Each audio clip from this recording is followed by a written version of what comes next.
And then he shows up. I shall be here. Up, he's here.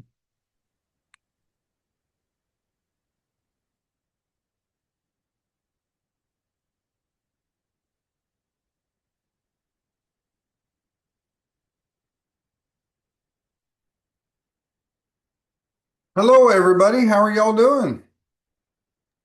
Pretty good. How are you? I'm wonderful, wonderful. Are y'all getting ready for the big exam coming up, or is the holidays more important right now? For me, it's the exams. I don't celebrate holidays, so it's really cool. I hear Um, you. yeah, man, I took it the first time and I got like a I think it was a 535.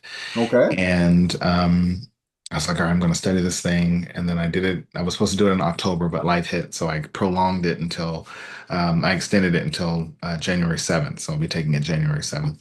Very good, very good. And what have you done to improve? Practice tests. So before, Practice tests? Good, yeah, good, so very good. before the school was really pushing like, take it in January. We had graduated December 13th. So I felt it was too soon, but I took the advice and I still didn't feel like I was ready, but I did it. And Hmm. uh and so I don't regret it, but I was a little bummed out about it. But at the time I didn't have the opportunity to pay for all the extra practice tests.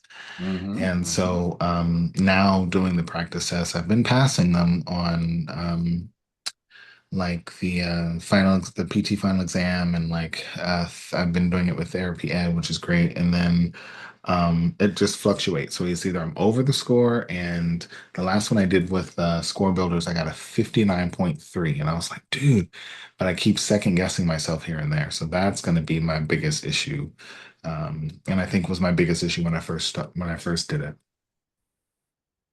And are you doing what's called an item autopsy, or what I call an item autopsy? AKA the score breakdown. Nope, nope. No, and then no, I don't know anything about that one. All right. So using these tests, um, what's critically important is called an item autopsy. Okay. So let's say you just said 59%, for example. Let's say you get 59% right. Okay. And that means you got 41% wrong. Mhm. You've got to take those 41%, the ones you've got wrong. So much of what we do in our life is we always like to focus on the positive. What I need you to actually do is focus on the negative. We don't like looking at negative things. We don't like that. Mhm. And this is true of anybody, whether it's the first time you're attempting a test or it's not the first time for anybody. These practice exams. This is an element behind what we call the science of learning and simulation practice. And we know this is true even in the physical therapy world because we know if we want to get better at, say, throwing a football, we got to practice throwing a football. And so this specificity of exercise, this element of if we want to get better at doing something, we got to practice it. And sitting at a computer screen for 4 hours taking a test of whether it's PT 225, PTA 180 um, questions, we have to simulate that. And so you've been taking the simulated exams, which is great, but then you've got to go to the next level. That 41%, if you get a 59, if you get a 70, it's 30%. Those items, you have to figure out why you missed each one. And there's two reasons why we miss items. It's really nothing more complex than that. You either miss an item because you just didn't know the content. Let's say dysdiadochokinesis. You had no idea what the word dysdiadochokinesis means. Now, of course, that's the inability to do rapid alternating movements. And so it's possible through that item autopsy, you find a bunch of content items that you just didn't know.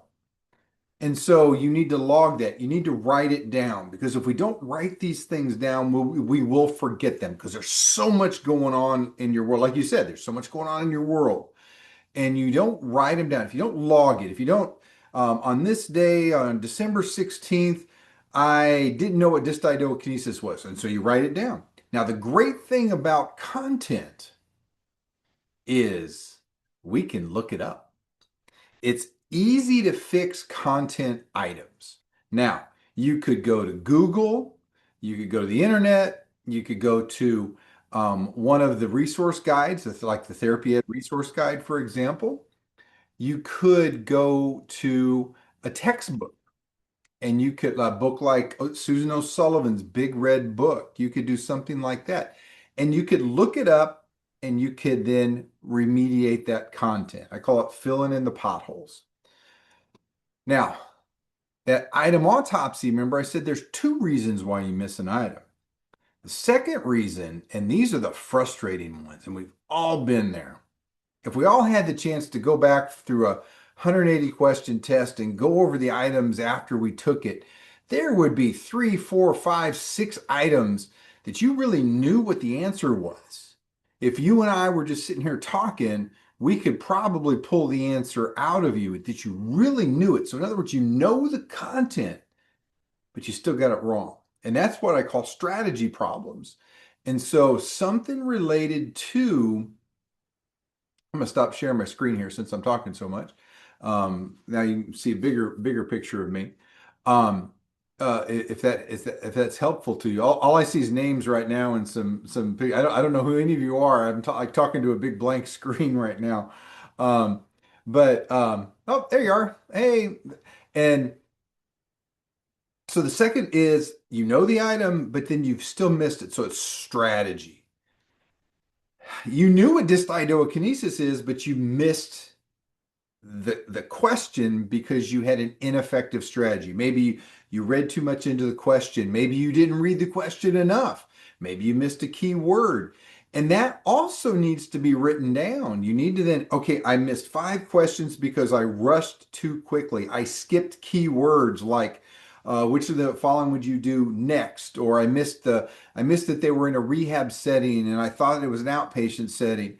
And by doing that, by figuring out either it's a content problem, a strategy problem, you can start to really focus in on how to correct your behaviors. So I love practice tests, I love strategies, but use those tests to your advantage. Go back and do item autopsies on all of the missed items. Really drill down on why you're missing those items. And again, it's critical that you're writing it down because if you don't, you're gonna forget about it. Be real honest. We may meet here for an hour tonight, and you wake up tomorrow morning and you may only remember three things I said, and we talked for 60 minutes. Because if you don't do something to ingrain it into your synapses, your neurological processes, it won't stick. Um, but hey, that's a great question.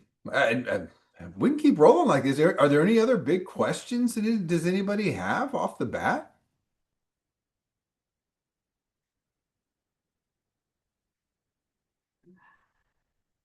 Any big questions?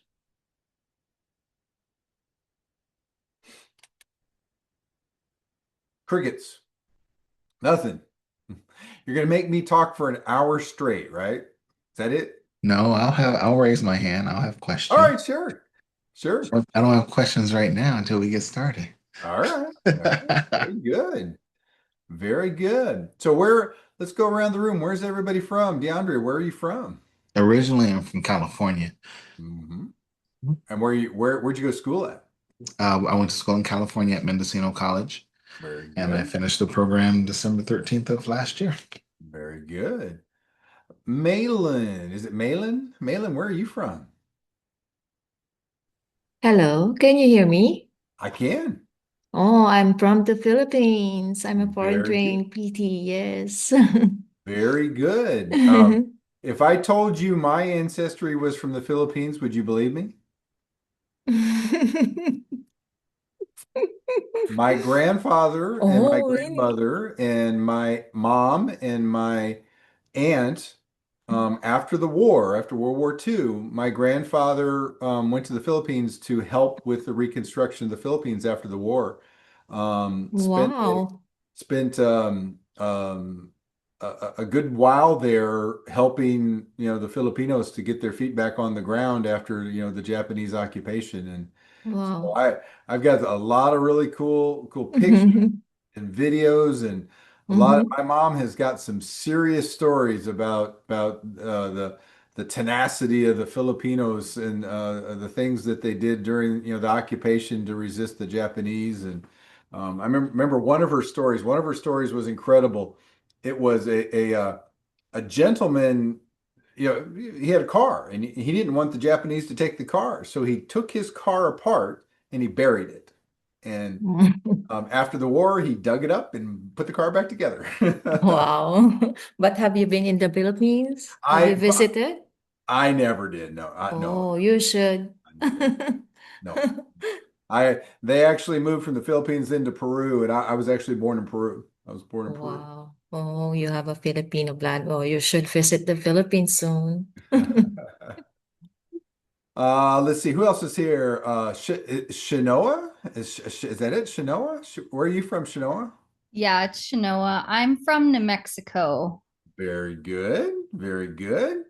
I've New Mexico. I've driven through New Mexico, and that's about it. I've driven through on my way to skiing in Colorado. Go out that way. And what part of New Mexico are you from?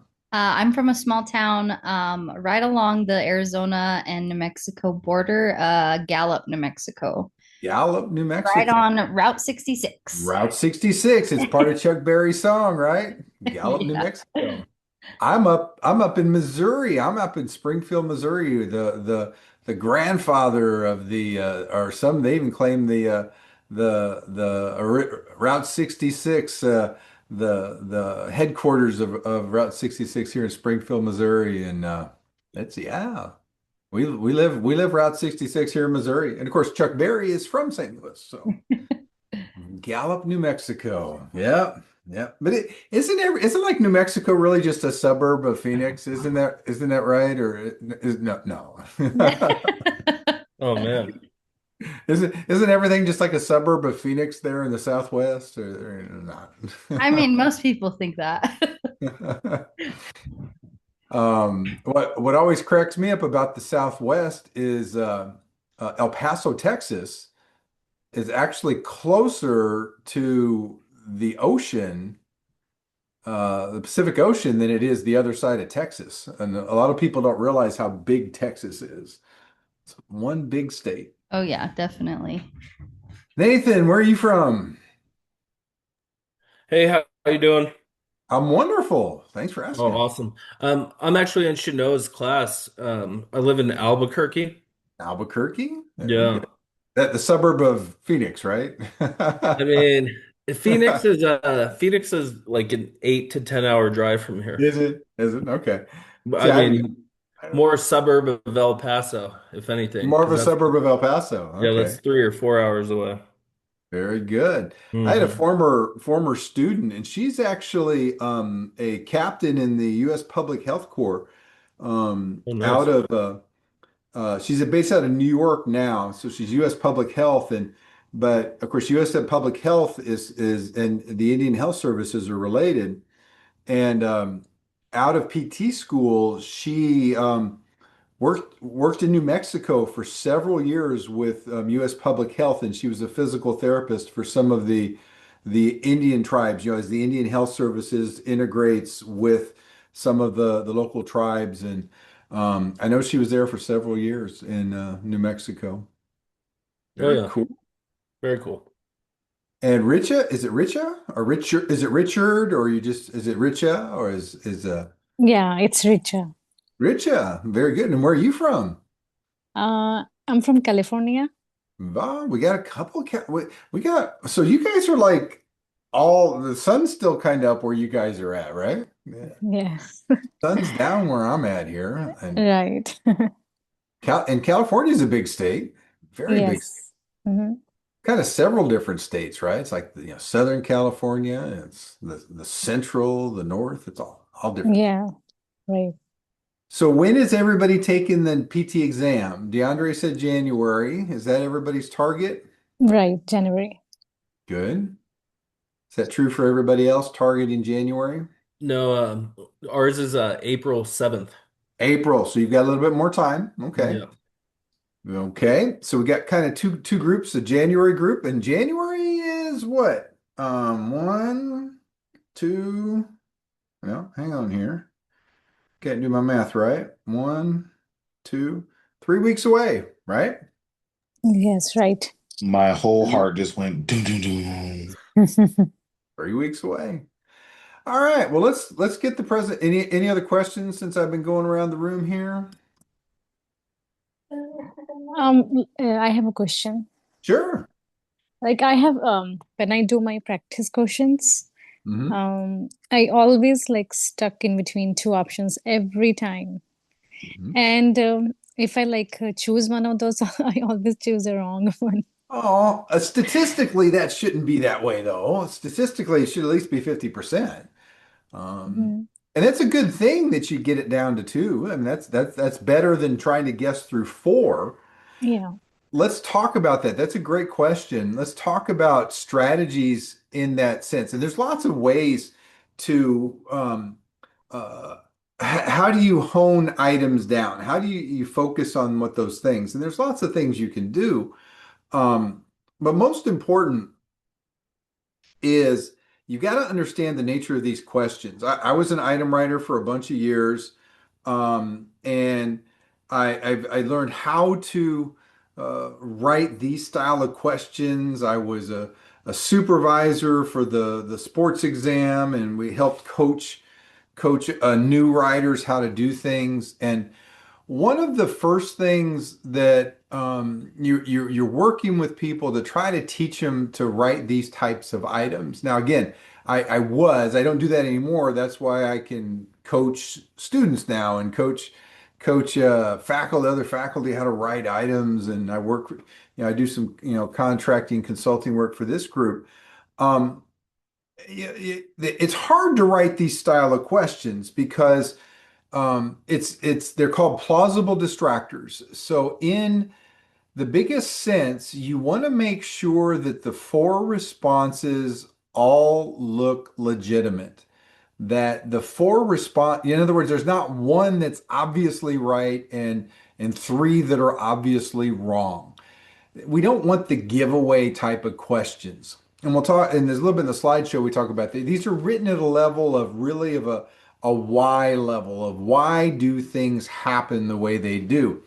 Now, it would be wonderful if the questions were all what we call remember or understand level. It's like, what bone is this with an arrow pointing to the humerus, or what muscle is this, or what nerve innervates the quadricep. Those are very basic remember and understand type of questions, and you won't get those style of questions. What you're getting is questions that are you have to work through the decision-making process. And you have to show that you are a safe, competent physical therapist assistant. And so they're trying to give you a question where all four of the answers look correct. So, what does that mean? That means there's usually clues in the question that's going to help you answer the response. So, for example, sports. Let's talk about a sports PT. I've been a sports PT most of my career. And I'm a Kansas City Chiefs fan. Patrick Mahomes unfortunately blew up his ACL over the weekend and he had surgery today. Um, and so we have ACL injury, ACL repair, and let's say the answer is plyometrics. You know what? Plyometrics is a great exercise for an ACL patient. Now, I hope those therapists aren't doing plyometrics with Patrick tomorrow. Less than 24 hours after an ACL repair is not the time to be doing plyometrics. So ACL rehab and plyometrics is a correct combination, but then there might be a clue in the question that says Patrick Mahomes had surgery yesterday. Which of the following would be the most appropriate exercise? And it would list quad set, straight leg raise, plyometrics, and single leg balance. All four of those are right answers. Absolutely, all four of those are right answers. But I know Patrick had surgery yesterday because it told me that. Surgery yesterday. So I've got to think about what is the safest thing for my patient to do. So again, use those clues to think about safety. They want to know, do you make the proper decision at the proper time?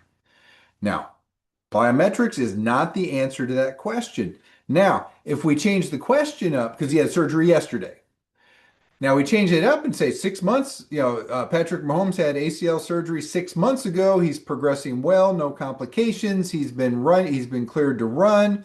What would be a next appropriate exercise? And the same answers: quad sets, straight leg raise, single leg balance, plyometrics. Plyometrics now becomes the right answer. It's the same question. The only thing has changed is one is 6 months later. It's progressed. So again, the clues are in the question, and you have to really do a good investigation to figure out, what are they really asking me? Had surgery yesterday. This is something I need to think very conservative, very safe to do. Now, this is 6 months later. They're running. They've been cleared to run. Hey, we can be a little bit more aggressive now. So, I mean, I love your approach of getting rid of two responses and getting them down to the two correct answers, or two answers to choose from. Why do you think you maybe either you perceive you're selecting the wrong answer, or why are you selecting the wrong answer? Why do you think?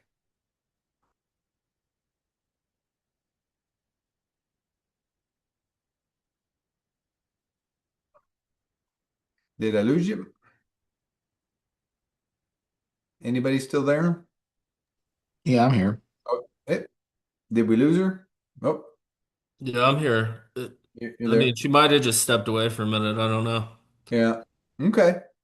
But that's what I would do, is really look for clues in the question. That's a great question. Great question. All right, let's start taking a look at the presentation now. Again, this is me. That's my wife. My wife's a PTA, and that's us in Paris. This is a QR code to all of my social medias if you want to follow me there. Again, I'm a board certified sports emeritus. That means I'm retired from sports. I don't hang out on the sidelines anymore. I've done that for more than 35 years. That's long enough. Gets cold on that sideline, and I'd rather be sitting in my recliner now. So, but again, sports PT, one of the neatest things I've gotten to do in my career is work with the Olympics and Olympic athletes. And the absolute joy. I've traveled with Team USA Gymnastics. I've been a venue medical coordinator for US Figure Skating. Had really a lot of neat opportunities to work with a lot of great athletes. And I've learned a lot about working and coaching people. I didn't do my first Olympic gig until 2002. And I'd been a physical therapist for, 14, 15 years before I did my first Olympic gig. And I always thought it was about the next straight leg raise. It's about quad sets. Can I put E-stim on better than the next person? And my whole world changed when I started working with Olympic athletes. And I realized, and I've worked with athletes again for 14, 15 years. What I realized was it's about what's between their ears. It's not about the next best rehab thing.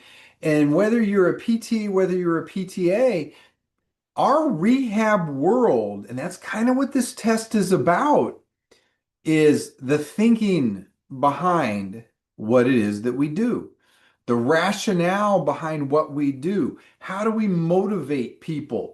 And if you think about it, a person has a spinal cord injury and they come in and they're hurt.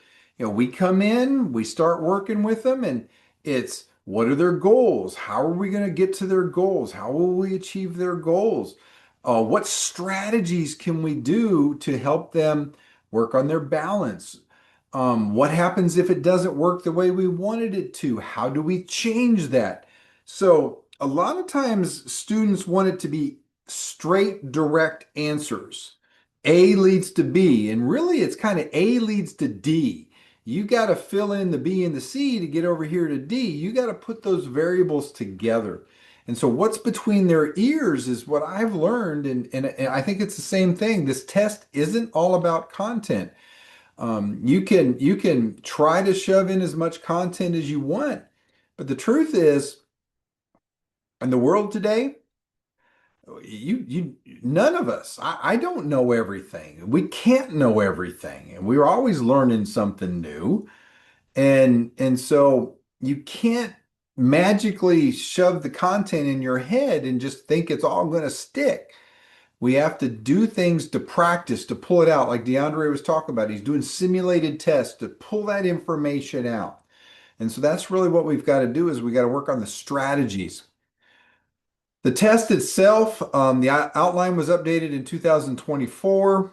We're now dealing with 180 questions for the PTA. There's 145 of those that are text, graphics, or video. 35 of them are case-based or scenario. And it's 4 sections in about 4 hours. There are 2 breaks. Uh, one in the middle, a 15-minute, and then that tutorial, about a 15-minute tutorial to start. You can always take a break whenever you want, but the clock keeps running. I don't know about you, but I'm not getting up from that computer and leaving if that clock's running. Yeah, DeAndre. So I have a question. One thing I've been dealing with when I take the practice test is I tend to go over the time. What happens usually? Is it like nursing school where it just cuts off and you're like, hey, you failed, or like what happens? Well, nursing school, of course, if you pass, if you get enough correct, the nursing exam will shut off too because it says, congratulations, you passed. You got enough right. Ours doesn't do that. Ours will run the full time. Now, then the flip side of that is what happens if you run out of time? And if you run out of time, it shuts off. And then if you had any answers that aren't completed, they're wrong. If you're and of course if you're running out of time, you got to really do your best to get worst case scenario, if you just put an answer in, you got a 1 in 4 chance of getting it right. But our clock runs again for that 4 hours. It only stops for that 2 hour break, or roughly 2 hours in, roughly, depending on how fast you progress. It's after that second block, and you got about a 15-minute break. You need to get up, stretch your legs, reset, come back to the computer, and finish the second part of the test. So on your practice exams, what you need to be doing is about a minute a pace. You got to really train yourself. So if you're doing simulated exams, it's about a minute a pace. The true math is about a minute 15 a question, but I always like having a buffer zone. I love having a buffer zone. I don't want to get to the end of the test and only have a minute 15 left. And so I want to train myself that I've got that internal body clock going off that every minute I know it's time to move on. Now that's a critical piece. One, you can't take your Apple Watch with you. You can't take your phone. You can't take with you any of those things. You can't. So you've got to train that way. So when you take that simulated test, you might go get yourself a little egg timer, a little cheap timer from Walmart or something. You set to a minute, hit the button. Okay, I got a minute. Bell goes off. I got to pick an answer and I got to move on.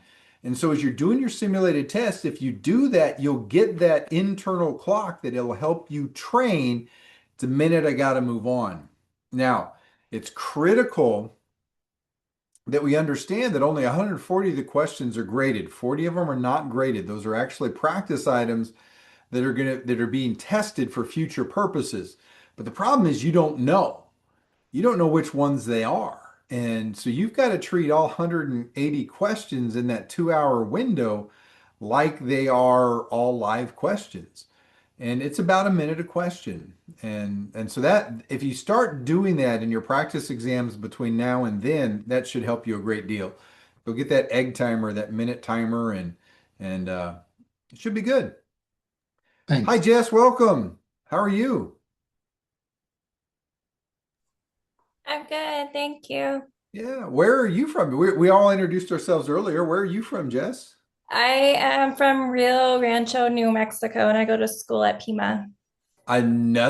We have three people from New Mexico. Great for you guys. Wow, that's kind of cool. Do all the New Mexico people, two of the New Mexico people know themselves. Very Yeah, cool. Jess is part of our class also. Oh, so you're all from the Yes. same program. So your program director's like, hey, go do this, right? Or something. Yes. Yes. Very good. Very good. So in the exam itself, one of the most important things to understand, and this is a very difficult thing for a lot of students to appreciate, the tests are written from textbooks. How many of you love your textbooks? Crickets again, right? Crickets. Not Crickets. me. It's a Not me. love-hate relationship. It's a love-hate relate. It's a I weird agree. deal with, isn't it? Now, how many of you have a book that's called O'Sullivan? It's a big red thick book, rehab Yes. book. Yeah. Big Red is what we call it. Yeah, The Big Holy red Grail. PT Bible, something like that. Yep, absolutely. Keep in mind, item writers, when they write the questions, they have to validate their items and they have to get sources from textbooks. And there's exact reasons why they do that. They don't come from journals. They don't come from your teacher's PowerPoints. They don't come from me. I don't write items anymore. I don't do them. But every item writer has to validate their item and they have to pull them from textbooks. The Federation is sticking to their guns on this because they want the information to be the same access to every student across the country. And so if on average every student has Big Red, O'Sullivan, the same information's there. So, it's really important that you understand that there's some students, like you said, love-hate relationship with books. They just ignore the books, they don't read the books, they go over their teacher's PowerPoints, they pass class, and then they realize they've got gaps in their knowledge. And that item writer is sitting there with that textbook open and they're just writing questions from the textbook. And you got to appreciate that. Okay. The Federation also says it's important that they take their role seriously, that this exam is about protecting the public. And so when you pass the exam, they believe that you've earned enough questions correct that you are safe to work with the public. And so they take that very seriously. And it reflects current physical therapy practice. They send out updated practice acts, or not, excuse me, practice analyses every couple of years, and they determine what entry level PTAs and PTs do, and thus then they put them on that information on the exam. Now you are in control. Right now we know there are all multiple choice questions. We know there's 4 responses. Right now, we know the questions are not linked to each other. And believe it or not, one of the big struggles with a lot of students is they, oh, they're trying to trick me. And believe it or not, they're not. They're just trying to write the best question they can. They don't know anybody in New Mexico. Well, they might be from New Mexico, but they don't know any of the students at the Pima program in Jess or Nathan or Shanoa. They don't know you guys. And they're not sitting back there and say, hey, my job's to trick them and mess them up. They don't know. That's not what they're doing. They're just trying to write the best question they can. And so keep that in mind. They're not linked and they're not trying to trick you. Also, there's no penalty for being incorrect. So just like DeAndre said, hey, you're running out of time, get some responses down because at least you get your guess 1 out of 4 is better than leaving it blank. Leaving it blank, there's no chance of getting it right. But ideally, you've got adequate time to make the best choice possible. They may contain images or diagrams. There's videos that are coming out now. So keep that in mind. The big systems, and so when you're studying and preparing, and our focus tonight is more musculoskeletal, but roughly somewhere about 100 to 125 of the questions or so are coming from musculoskeletal, neuro, and cardiovascular and pulmonary. We call them the big 3. You may love things like pelvic health, for example, but not a lot of questions are coming from there. But there's going to be a lot of neuro questions. There's going to be a lot of cardiopulm questions. And so what you can't do is say, nope, I just want to do orthopedics and I don't want to do that neuro stuff. Well, that's fine. You can decide that later. But right now, like, DeAndre, we talked about that item autopsy earlier. You may do that and you go through it and you realize, man, I keep missing spinal cord questions. You can't miss spinal cord questions because we know neuro is a big part of this test. And of course, spinal cord would be a big part of the neuro. CVA, big part of the neuro. Um, you may find that as you're doing practice items, you keep missing cardiopulmonary questions. Again, you can't miss cardiopulmonary questions. It's a big part of the test. So in other words, you just can't focus on orthopedics. You just can't focus on neuro. You just can't focus on cardio. You need to focus on all three of those. And if you think about it, if you master those big three areas, if you master them, I mean, you're getting those solid every time. You're going to pass this test without a problem. Okay. Usually it's a deficit in one of those three areas that will sink a student. Okay. They're asking you questions across, again, what the PTA typically does. Interventions. That's what the PTA does. We do interventions. They're asking you about the disease processes. Do you understand what's going on when somebody has a spinal cord injury? Do you understand what is a rotator cuff lesion if they're having a rotator cuff repair? Do you understand what an ACL injury is, like Patrick Mahomes just had? And then data collection. That part of our the daily job as a PTA where we're doing range of motion, we're doing goniometry, we're assessing gait, we're assessing balance on all of those things. There's a very small part of the test, again, maybe 20 to 30 questions and modalities, safety, specific safety emergency questions, professional responsibilities, research. But again, if you think about it, you know, if we have 110 questions that are coming from the big three, and we have 30 graded questions from all of those other areas, do the math here real quick. 110 divided by 140, you're at almost 79%, and that's probably going to be adequate and enough to pass the test. And again, you pick up a couple here, you're well over 80%. I love that 80% level. In the research world, we call that mastery. I know everybody wants to be perfect and have 100% or have a 90% to get an A. The reality is 80% is mastery. That's the statistical level that most learning elements use. Mastery. If you're continually doing your practice tests and pulling above 80%, you're doing pretty good.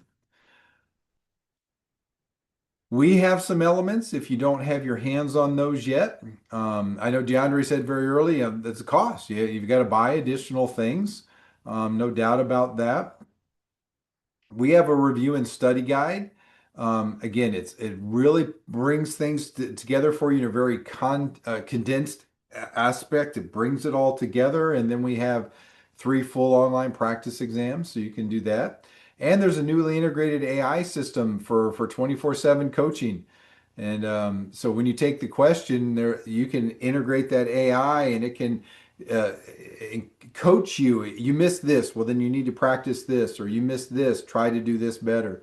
And it's pretty cool. It's a cool new feature, the integrated AI. Of course, AI is everywhere nowadays. It's hard to get away from it. What our practice exams look like that. You log it, you get the access code, you get in, you get started. We have, of course, an app too on top of that that can help you out. Mobile app for the PTA, daily questions and things like that. There's like an example of our 3 practice exams that you would see on our test. Here's what we give you in that feedback. Again, the correct answer, incorrect answer.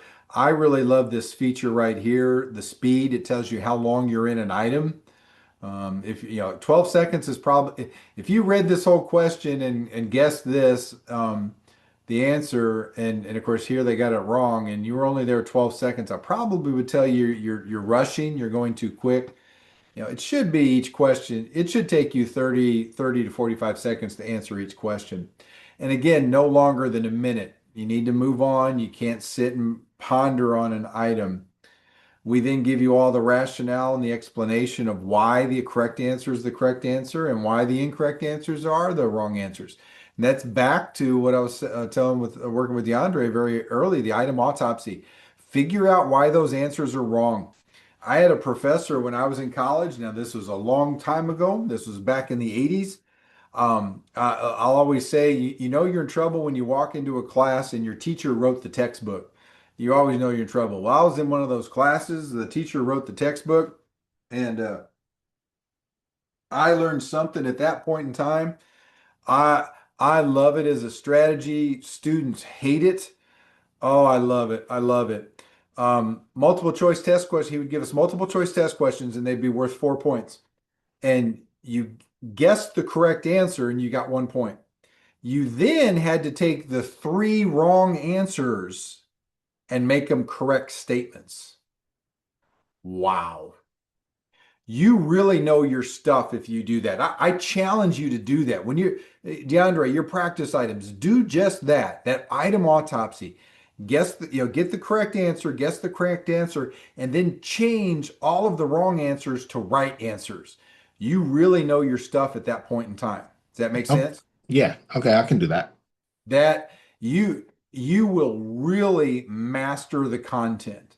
That way you know, I know this is correct, I know this is wrong, and I have the ability then to retrieve that information from my head and flip it. It's hard to do. Man, I remember being, I think I was a junior in college when I had that class, and I'm like, that was hard to do. But I remember that today, and I'm 60 years old today. So that class was, oh my goodness, almost 40 years ago. Maybe exact, no, actually maybe exactly 40 years ago. But I remember it. I remember that class more than most other classes that I took because it was so impactful on me in my learning and helped me to really realize that it's not always just about the right answer. It's about me also understanding why the other things are wrong. Does that make sense? That's great learning. That's great learning. Yeah, DeAndre. You know what? I also have a problem too. I'm a nursing assistant right now, and I've been a nursing assistant for a minute. And a lot of times when I I see was these I was once questions, too. A long time ago, I was a ah, CNA once. cool, yeah. So it's like getting some of these questions, and I'm thinking medically. It's like it's kind of like I can create a live scenario in my head as if I was there, Yeah, and don't do how would that. I have, and then I tend to throw Yeah, don't do myself off. that. Okay, got it. That's called reading into the question. Yeah, don't do that. That's dangerous. Okay. That is absolutely dangerous. The Federation promises us, if you go to their website, you read through their website, there's a section on their website that talks about how we make this test. They promise us that everything we need to answer the question is in the question. And it becomes very That I didn't dangerous. know. Yeah, it becomes very dangerous when you start to read into the question. It's like, oh, well, what about this? Or I saw a patient who had this, or when I was a CNA, I did that. Yeah, no, that's that. Remember, this is a entry level PTA exam, and they're trying to get to exactly that content level. Yeah, that's a you got to be very careful when you do that. Very careful because if you're not careful, you'll think yourself out of the right answer. Like for example, as a CNA, we may help them, help them with bed mobility. We may help them change their linens in their bed because they've soiled their linens. We may help them with their meals. We may help with bowel and bladder. They may be doing some things that we may not be doing. It's more comfort and assisting them, whatever level you're working with them at, maybe a nursing home type level. But physical therapy, it's about mobility, it's about safety, getting them up and getting them moving. And we got to keep that in mind. Great question. We keep running these office hours. I know we're going to run these for the next couple weeks on Tuesday night. We do them all year round. And so those of you who are taking the test in April, we'll have some more coming back up again. So make sure you jump into those when you can. The why level questions, kind of hinted on this earlier. It's all about the whys. It's putting the variables together. It's not about the hows and the whats for the most part. It's about the why. And here's an example. A what question would be, what keeps us upright? Well, it's our balance, right? Okay, well, that's easy. No, that's not the question you're going to get. A how question would be, how do we measure balance? And you might say, well, we use a Bird balance test. We might use a BESS, a basic error scoring system. We might use an SEBT, a star excursion balance test. We might use a Biodex. There's lots of ways to be measuring it. But we get to the whys. Why do balance outcomes differ when a patient closes their eyes? If they close their eyes, why? What do you think? Why is a best test, for example, a different score when our eyes are open versus our eyes closed? What do you think? What would be a reason for it? You have to rely on the other systems. If you take out, like it says, closing their eyes, so you're taking out the visual, and you have to rely on the other systems like vestibular or somatosensory. Sorry. Excellent. And so that's starting to show that you understand that balance, we actually get balance feedback, especially as an adult, from three different, we have a visual component, we have a somatosensory component. I love you used that word there, right? Our mechanoreceptors, our proprioceptors, right? But we also have then our inner ear element to it, right? Our our labyrinth, our semicircular canals, right? And when my eyes are open, I'm using all of those systems and I understand where I should be in space. But now all of a sudden I close my eyes. Now, assuming I'm not being challenged or perturbation or moved, I probably do okay. But now if I have to stand, I have to stand and lift one leg. I'm actually at a standing frame or standing desk. I can stand on one foot and I can lift that foot up and I'm doing a best test and I'm standing and I got my eyes, but I can focus my eyes on something and I'm doing pretty good. Now, watch what happens here. Now, I'm actually on a foam pad too because I don't want to stand on concrete. But I'm coming up, I'm standing on one leg and I get that balance, great. And now I start closing my eyes and because I've taken part of the system that I'm relying on. Again, I'm a sports PT. I'll tell all the students I've ever worked with, PT and PTA, you think you know 100 exercises to work with your patients? Great. Close your eyes. You now have 200. You've doubled what it is that you have.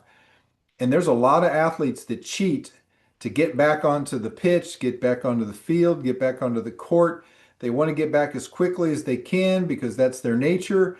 And if you make them balance with their eyes closed, you realize how bad their balance really is. So the why questions. And that's just what we talked about. So let's get to the MSK a little bit more here before we wrap our time up. And of course, some of the rules of engagement, the rules of what we're dealing with today. Certainly you guys have been doing great asking questions. We'll be polite as best we can. If you've taken the test in the past, don't ask me to help you with previous or what we call recall questions because that's against the rules from the Federation. So we won't do that. So important. Remember we talked about earlier, disease processes or the pathophysiology, understanding the nature of the disease, the data collection, how we collect that data, and then the interventions. Why we do what we do. Why do we progress the patient when certain things happen? Why do we stop the treatments? There could be questions related to that, right? They give you some characteristics of the patient and you decide, wait a minute, I don't like that. The patient starts complaining of chest pain and left arm pain during exercise, and you're like, I don't like that. So as a PTA, I'm going to stop the treatment, and that's within your scope of practice. You sit them down, They're still alert. The chest pain goes away. It might be angina. Might be. The chest pain doesn't go away. You might think, I gotta call some help. Depending on the setting that if you're at a home health setting, you might be calling 911. You can see I'm old because you see how I did my phone? I did my phone like that. You're old when you do it that way.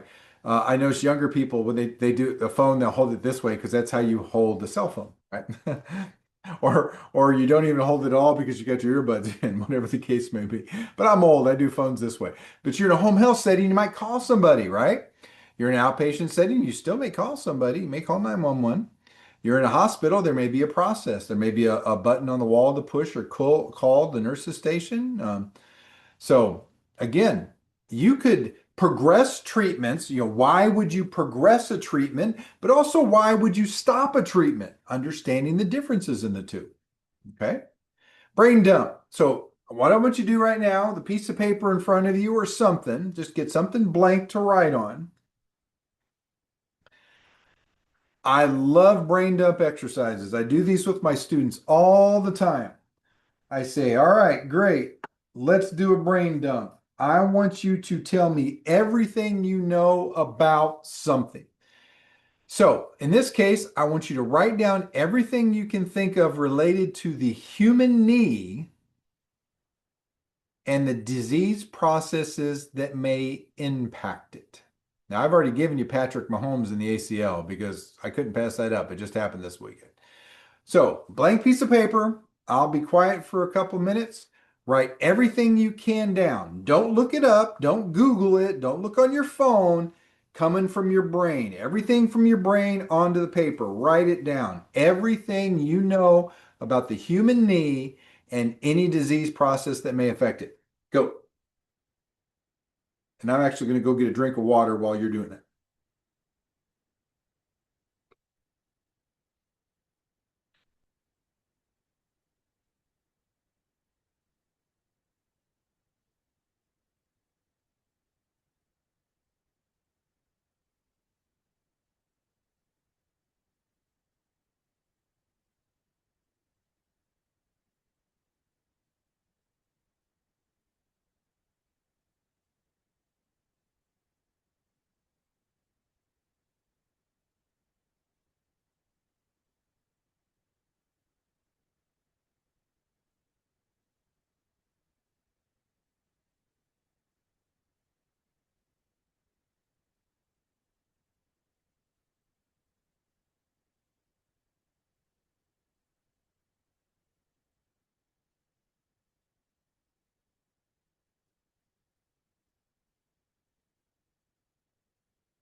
Okay, blank piece of paper. Took a minute, you brain dumped. You pulled everything you could out of your head related to the human knee. Go. DeAndre, tell me something. Tell me something from your paper. I just wrote down a bunch of stuff. So like Pick something. osteoarthritis. I thought about Osteoarthritis. Okay, osteoarthritis. Great. Pull that out of your head. Explain to me what osteoarthritis is. osteoarthritis is to me, it's a degenerative disease of the bone. So I'm thinking of spongy bone. I'm thinking of the bone marrow within inside of the bone is weakened, so it's easy to break. So we have to work on different ways of um, helping patients continue to function without too much load. Like I think about sit-ups and stuff like that, how it's too much on the spine. Stick to the knee for me, though. Think about Okay. the knee. How does osteoarthritis or degenerative joint disease, you missed a big part related to that DJD in the knee. What's very specific to DJD or osteoarthritis of that knee joint? Very. Calcium? Calcium? No, then I don't know. What happens to what unique protective structure does a knee have that wears down over time that then exposes the bone? Cartilage. Yeah, the knee's got two really The unique knees. I thought you said cartilage, need. right? Yeah. Yes, I Pardon? thought you said need and not need. A&E. Knees. Yeah. I was thinking Knee. Yeah. needs. Knee joint. Knee joint. Oh, I was thinking needs. Nope. NEEDS. Nope. Nope. Nope. Look at on the screen. It said the human knee. Kenee. I, There we go. I see it. I got to move you out of the way. Okay, got it. The knee. So the meniscus. So we could have damaged meniscus, wear and tear on the bone. What surgical procedure is very commonly associated with osteoarthritis of the knee joint? You said what common surgical what? So, surgical procedure. Mhm. The meniscus repair, isn't it? You could do a meniscus repair, but think of what happens as we age. What's one of the most common knee surgeries out there as we age? Knee replacement. Yeah, some type of knee replacement. Could be a total knee replacement, partial knee replacement, right? Mm-hmm. Okay, so let's go on this keep this theme here, right? So osteoarthritis, total knee replacement, damaged meniscus. Shanoa, thinking of a total knee replacement, what would be some data collection that we would do? A patient comes into you in an outpatient clinic. What would be some standard data collection that we would do on a 60-year-old male with a total knee replacement? You would do goniometry measurements. Range of motion, beautiful. Jess, knee range of motion. What's normal knee range of motion? This is called cold calling. This is getting you to pull this stuff out of your head. What do you think, Jess? It's between 0 and 135 for I knee think that's flexion pretty and 0 good. for extension. I think that's a pretty good start. Absolutely. Nathan, what's another type of assessment we might do on this patient?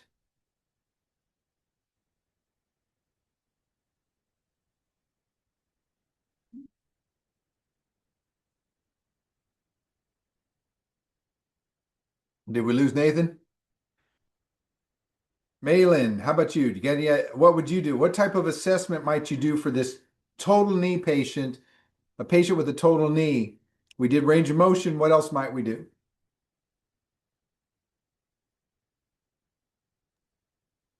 My bad. I'm back. Apologize.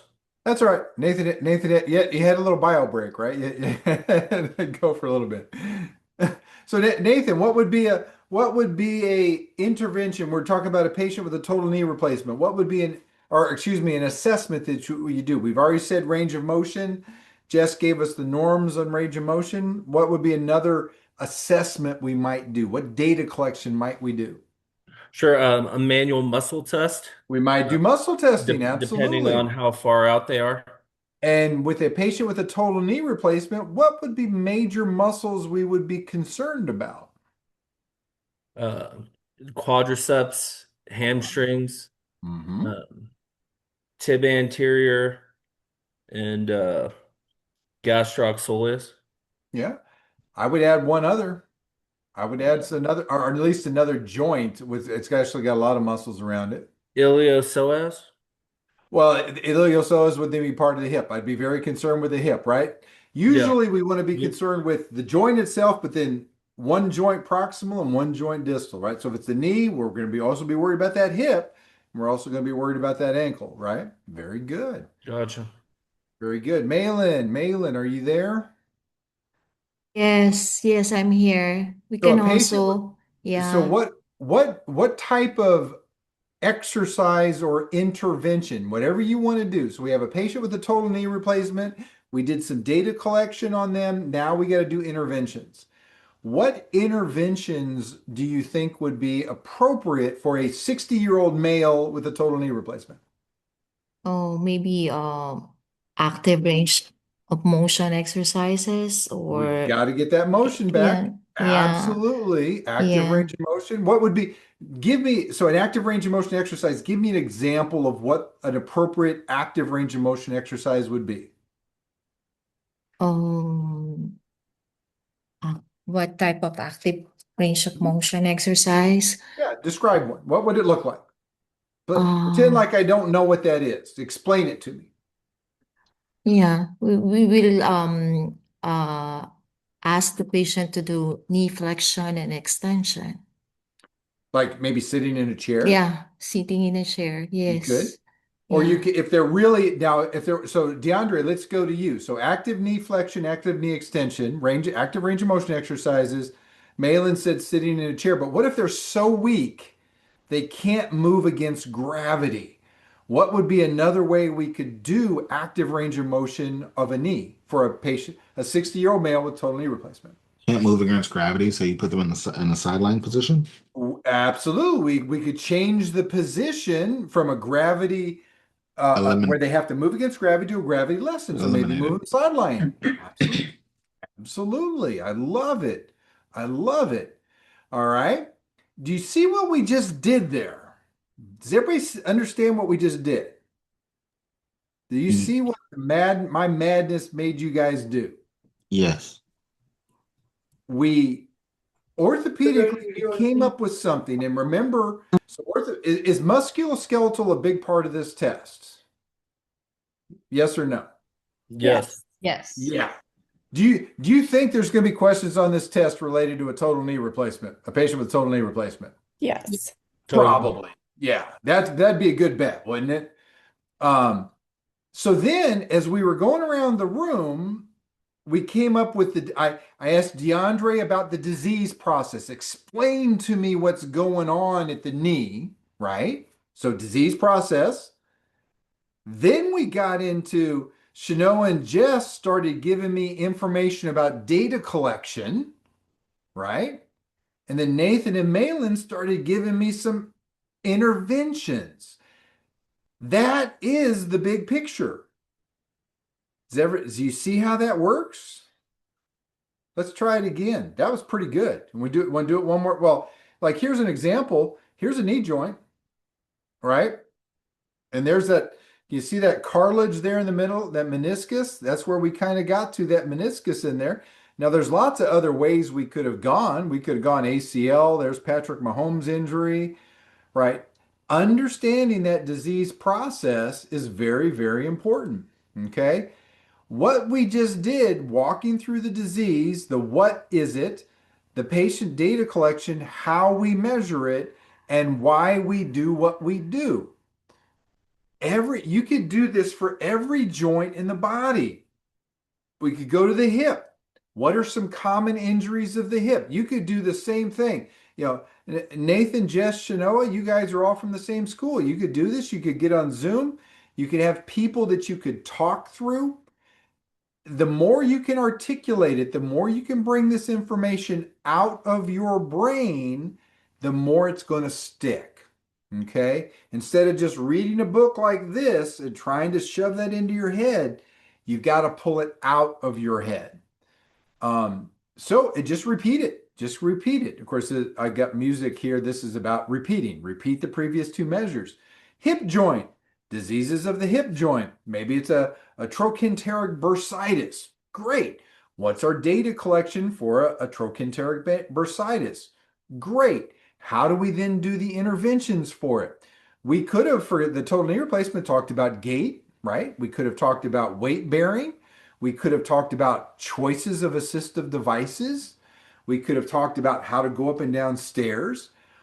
If you do this, just what we did right here, and you're able to get this out easily, you're going to master all of this content. Absolutely master it. All right, questions, questions, questions.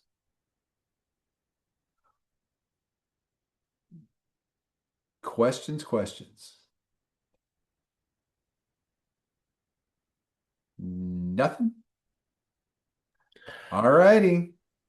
Hey, Well, I just want to say that like was very helpful to break it down like that. I've never heard it explained like that. Yeah, that's true. I agree on that one. Yeah. and So and, we're and gonna try it for sure. we just went around the room, right? We just went around the room, we shared, we talked. And what I did then is I facilitated it by what's next? What's next? If we would have gone down the gate road, I'm like, okay, great. Let's start with a walker. Great, wonderful. They're partial weight bearing. What's going to happen when they're full weight bearing? What might we do? Well, we might move from a walker to a cane, right? Progression. Think about progression.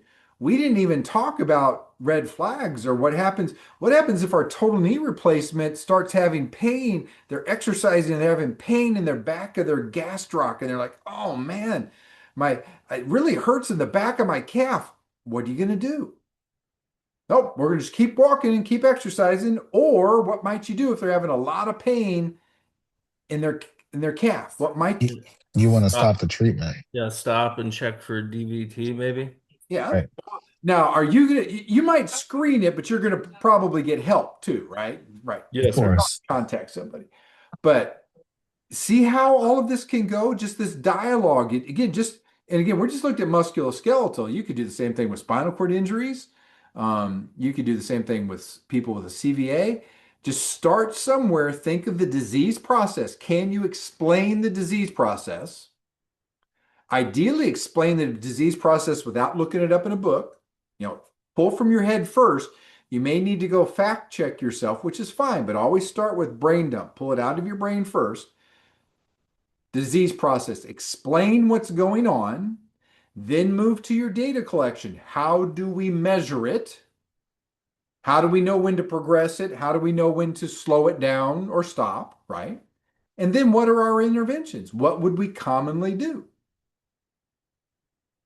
It's a great thing to dialogue. And man, you can get there. You can get there. Any other questions? Yes, sir. I do have a question for you. Sure. With your example earlier, with like the quad sets early on versus the plyometrics later on, but it was like a generalization, like X amount of months. Is it more like that in the question, or is it going to be like uh, your patient's 10 to 16 weeks? What Oh phase, boy. what exercise? That's You a know what I great mean? question. That's a great question. I would hope that they would give you phases of rehabilitation, phases of progression. And what I mean by that is a phase would be patient just had surgery, yesterday. That would be clearly the early part of rehab, right? As opposed to the patient is exactly 3 days from surgery. What do you do now? Because there's a lot of, there's the key here Right. is evidence. Is there a lot of hard evidence that is it 3 days or is it 4 days? As opposed to a phase, the early phase, the protection phase of rehab, versus the patient is now, they might describe the setting. So, patient has left the ICU and is now in a nursing home, for example. Okay, that means they're stable and they're probably going to be able to do more, but they're not probably going to be independent if they're in a nursing home, right? So they probably need a lot more assistance. Or maybe it is patient is discharged and living alone by their home, in the home. And we're talking about like a geriatric thing. So again, it could be a sports question. Surgery yesterday, or patient is now several weeks from surgery. They're still not ready, but or a phase would be patient has been cleared to run. If they're running, that's a good sign that they're ready for more advanced things. So I would hope they would give you more of a phase than an exact day count. I really hope they would do that. Does that make sense? Yes, sir. No, I And if appreciate you that. think about it like that, an early, a middle, and a late. A lot of us in the physical therapy world, and it's kind of a problem with our healthcare system. Most of us don't get to work with our patients in the late stages. Um, unless you're in a very specific environment, most of us as we're working with them very acutely. Our goal is to get them out of the hospital and get them to a nursing home or get them to their home or get them to outpatient. Or so we either work with them really, really early or we work with them kind of in that middle phase. But that late phase where it's that, like in the sports world, that sports performance phase, the return to play phase, I get to work with them because that's the world I work in, and I love that return to play phase. I absolutely love that phase. But most of us in the physical therapy world, yeah, it's more in the early and middle phases, because they're usually discharged by then, and we send them home with home programs, right? That's usually what happens. We don't get to keep working with the 60-year-old man with a total knee replacement and have him work on his golf game, for example. That's probably not something we do on a regular basis. But do we do initial active range of motion and home programs? Yeah, yeah. But I hope it's phases. I really do. I really do. All right. Other questions? Thank you. You're welcome. You guys got this. You guys got this. Again, keep coming to our study sessions. We got them coming up next week, and keep coming to them. And those are my dogs, by the way, on the screen up there. And that big one in the middle is my big German Shepherd Sadie, and she's in the other room. And my little Yorkies, and my first dog. That's me and my very first dog over there back in the '60s. That's me and my first dog. So you guys have a great night. You guys have a great night. I wish you all the best. Thank you. This was very, very helpful. You're welcome. You're welcome. Take care. I wish you all the best. Yeah, I appreciate it. Have a good Thank night. you. Appreciate your Thank you so time. much. You're welcome. Bye bye.